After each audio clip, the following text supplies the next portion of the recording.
Wala pang 2 taong nabibili ni Bea Alonzo ang bahay niya sa Madrid, Spain sa halagang €500,000 o 30 milyon peso ay nakuha na niya agad ang kanyang residency card.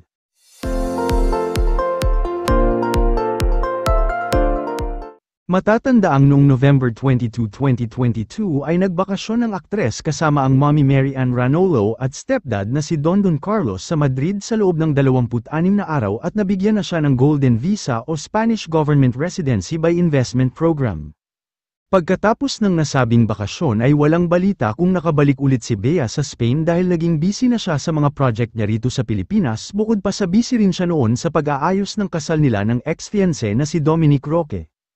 Panay din ang bakasyon nila out of the country na ang pinakahuling post ay ang Japan noong January 2024 at ito na rin pala ang huli dahil naghiwalay na sila ni Dominic. Ipinost ni Bea sa kanyang Instagram stories kamakailan na hawak na niya ang kanyang residency card na ang caption ay, "Finally got to pick up my residency card." Ang huling post ng aktres sa IG stories ay ang mapa ng bansang Morocco kung saan naroon siya para sa bench event kasama rin ang may-ari na si Ben Chan. Tinag ang aktres ng nagngangalang Migs Pastor kung nasaan sila ngayon. "Our home in Marrakech for 3 nights, La Mamounia has been a beloved destination for discerning international travelers.